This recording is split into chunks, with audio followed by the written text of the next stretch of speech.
c'est Johanna de Pacific Venturi. Bienvenue dans ce 4e épisode de la saison spéciale vacances des Pacific Buzz. Nous continuons donc notre rencontre avec ces entrepreneurs particuliers qui nous enchantent par leur chorégraphie, leurs costumes et leur talent à sublimer notre culture pendant les festivals du Heiva. Cet épisode, comme l'ensemble de cette saison spéciale du Heiva, a été produit grâce au soutien de la Direction de la Culture et du Patrimoine, le service administratif du pays en charge de la protection, la promotion et la valorisation du patrimoine, du développement des arts et de la culture et de la revitalisation des langues polynésiennes. Pour ce nouvel épisode, nous avons été à la rencontre de Jean-Marie Biré, chef de la troupe de danse Manahau et jury du Heiva Tahiti 2022. À suivre donc une conversation avec Jean-Marie Biré. Jean-Marie, Yarana. Hey, Yorana.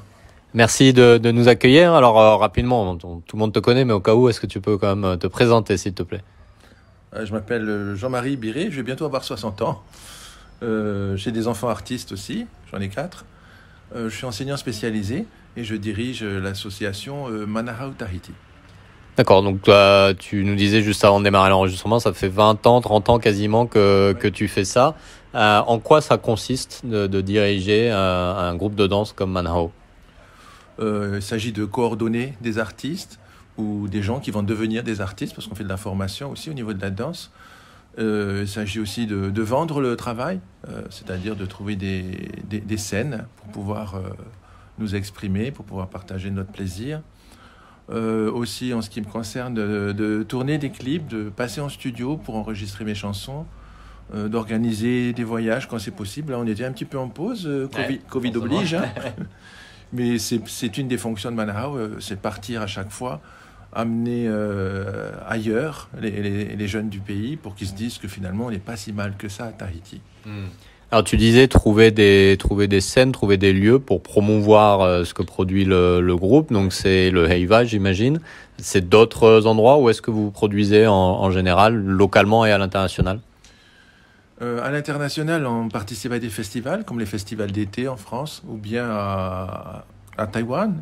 C'est ce qu'on a fait durant ces 20 dernières années. On a pu représenter la Polynésie à Samoa aussi, au Festival des Arts, en Nouvelle-Calédonie. Et sur le plan local, on se produit sur des scènes d'hôtel, dans le cadre privé aussi, chez des particuliers. Le Heiva, c'est vraiment quand on en a envie, parce que c'est très très lourd. Ouais. Voilà. C'est une grosse organisation avec plusieurs centaines de danseurs, les musiciens, de l'investissement aussi financier, j'imagine, ça coûte quand même assez cher. Donc du coup, tous les combien de temps en général tu fais le Heiva? Nous, on s'est dit que si on arrive à y aller tous les 3 ou 5 ans, c'est bien. Et ça fait un moment qu'on n'y est pas allé. Et donc, quand est-ce que vous prévoyez d'y retourner là? Le Heiva a changé, le règlement du Heiva a changé. Les effectifs demandés sont bien plus élevés, ils ont doublé, tout simplement. Et donc pour nous, c'est un problème, parce qu'on n'est pas dans ce mouvement-là. On est plutôt dans l'intimité, des petites troupes, parce qu'on peut s'occuper de tout le monde. Dans une grande troupe, je vais faire comme tout le monde, hein, mais j'ai plus de satisfaction dans une troupe avec un effectif plus réduit que des très grandes troupes. Donc il faut d'abord qu'on s'organise au niveau du pays, ouvrir des écoles, trouver des partenaires pour dans 3 ans. Voilà. D'accord, effectivement. Alors, tu es très occupé par ce groupe, mais à côté, tu as un métier, tu es enseignant. Comment tu gères les deux activités? Parce que les deux sont quand même assez prenantes. Comment ça se passe pour toi? Je suis enseignant spécialisé et depuis longtemps, j'ai appris à faire chaque chose en son temps. Au début, j'ai peut-être eu besoin de réfléchir beaucoup à la danse, puisque tu apprends sur le tas. L'enseignement spécialisé, j'ai eu des formations, on est guidé et coaché par l'éducation nationale. Hein. On n'est pas seul. Tandis que dans la danse, quelque part, je suis tout seul. Je fais mon objet comme je le pense, comme je peux, avec les gens qui veulent bien m'accompagner. Et c'est comme ça pour chacun des chefs de groupe. D'accord. Et j'imagine qu'avec l'expérience, tu as appris à bien gérer les deux et peut-être trouver l'équilibre entre ces deux, entre une activité un peu plus formelle et une plus créative. Oui. L'expérience et aussi l'institution de l'éducation nationale envers qui j'ai des devoirs. C'est mon métier, c'est mon gagne-pain. Et je ne devais pas empiéter sur le temps de l'éducation nationale. J'ai appris à faire ça. C'est-à-dire que j'ai organisé ma troupe. On se voit 2 fois par semaine et puis c'est tout. Les heures sont très claires. Quand on est en période de Heiva, c'est très lourd. Oui, effectivement, on se voit plus que 2 fois par semaine. Mais je sais qu'on est une des troupes qui répète le moins souvent pour un Heiva parce que, par mon métier, hein, j'ai des techniques de pédagogie. Et puis, je pense qu'il faut laisser parfois les gens se reposer pour pouvoir être en forme le surlendemain. Bien sûr. Donc voilà, ça, c'est ma technique. D'accord. Alors, ça fait 20 ans, j'imagine qu'en 20 ans, tu en as vu des choses, tu as vu le monde de la danse évoluer. Est-ce que tu as peut-être une anecdote, une histoire qui, pour toi, représente cette aventure de la danse que tu as vécue depuis si longtemps? J'ai rien qui me vient à l'esprit tout de suite parce que c'est compliqué. J'ai vécu plein de choses, quoi. Oh, franchement, j'ai rien à l'esprit. Qu'est-ce que je pourrais vous dire de ces 20 ans-là? J'ai eu le bonheur de danser avec mes enfants. Ça, c'est un bonheur. Hein.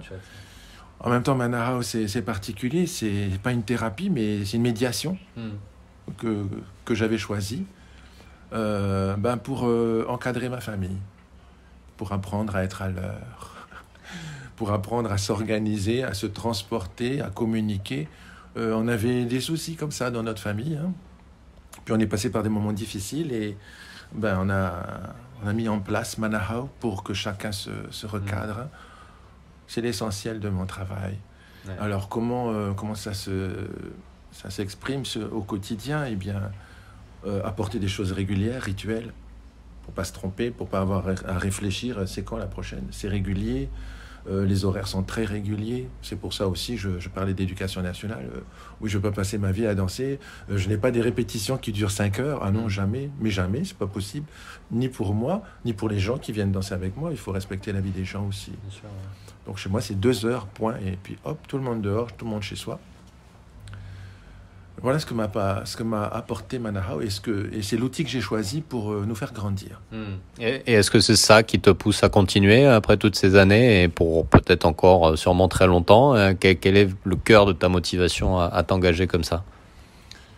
C'est de pouvoir exprimer notre identité de Ta'ata Tahiti, de ce pays, avec toutes les influences qu'il peut y avoir, qu'il y a eu.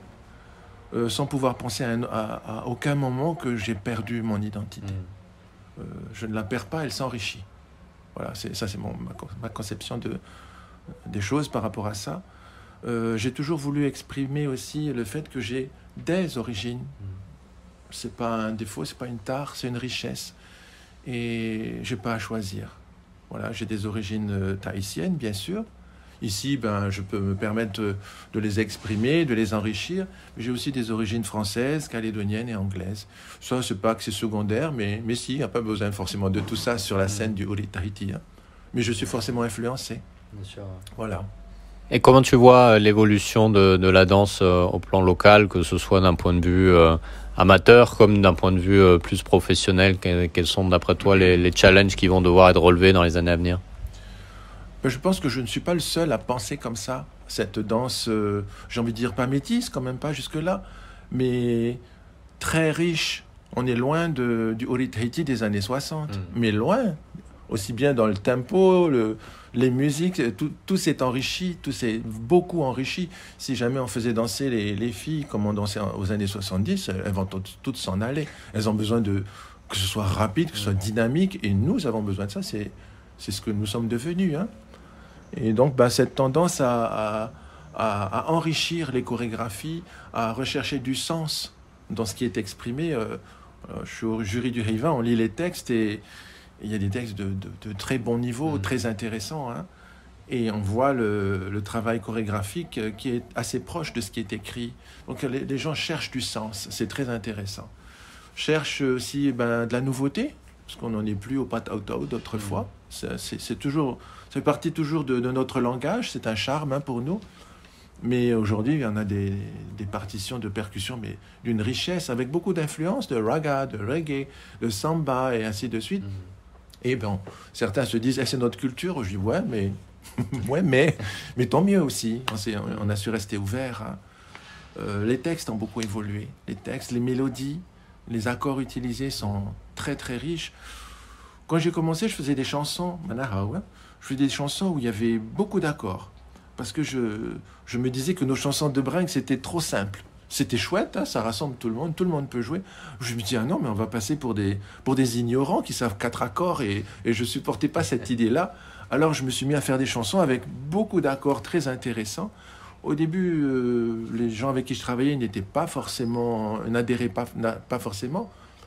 Et puis aujourd'hui, les jeunes, le moindre musicien, il te sort un si bémol, de toutes sortes, mais comme ça, juste à t'écouter chanter. Ils sont très compétents, ils sont devenus très très forts, et je crois qu'ils sont heureux d'être devenus comme ça. On dirait qu'on a acquis en liberté. Ouais. Voilà, ils ont un potentiel, c'est magnifique. Effectivement. Et alors du coup, pour toutes celles et ceux qui souhaiteraient marcher dans tes pas, dans ton héritage, et continuer à faire vivre le Wally Tahiti dans le futur, quels conseils ou quelles recommandations, quelles pensées tu aimerais partager avec eux aujourd'hui? J'ai envie de dire liberté. Voilà, c'est un art. C'est un art qui a le droit d'évoluer, qui a le droit de dire ce qu'il a envie de dire. Voilà, c'est un art pour communiquer, pour exprimer nos pensées. Voilà, je dis liberté. Liberté. Le Heiva, c'est particulier, c'est un concours avec des règles, mais en dehors de ça, j'ai envie de dire aux gens, mais danse et danse encore. Amuse-toi. Fais de la musique, amuse-toi, raconte des histoires joyeuses, des fois douloureuses, ça nous donne des émotions, ça nous parle, hein. Mais danse et continue. Il faut être vigilant là-dessus. Continue à faire que notre pays soit toujours un pays libre. Faut faire attention à ça, comme partout dans le monde. Hein. Et la danse, c'est... Comment dire ça peut être une alerte aussi. Hein. Notre manière de danser, si jamais un jour ça a changé de manière un peu bizarre, faut vous inquiéter, hein. Faut vous lever. Faut vous lever. Oui, il faut le dire, toujours. Ouais. Donc voilà, liberté d'expression. Je parle du verbe, des textes, mais de la forme aussi. La forme. Créativité. Voilà. Et être moderne, c'est pas faire comme les autres à côté. C'est, enfin, de mon point de vue, hein, c'est faire avec les moyens modernes de maintenant. On est dans le coup, quoi. Il faut s'assumer. Il faut s'assumer aujourd'hui. Utiliser des musiques, des instruments, des rythmes, des samples, des tas de choses que le monde entier utilise. Et puis y garder notre couleur.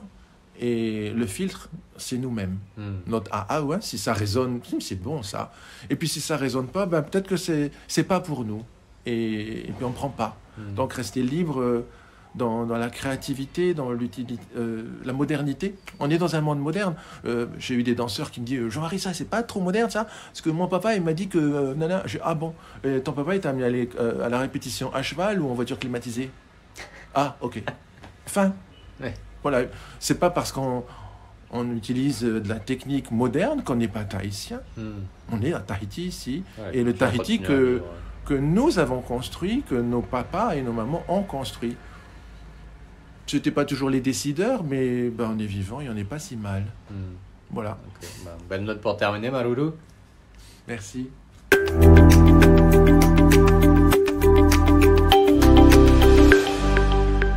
Si cet épisode t'a plu, n'hésite pas à le partager avec tes proches, tes collègues ou ta famille. N'hésite pas également à le partager sur les réseaux sociaux, à le noter sur ta plateforme de podcast préférée. Ce sont tes retours et tes partages qui nous aident à continuer. Nous remercions la direction de la culture et du patrimoine pour ce soutien à la production de cette saison spéciale dédiée aux acteurs du Heiva. D'ici là, prends bien soin de toi et à bientôt. Nana!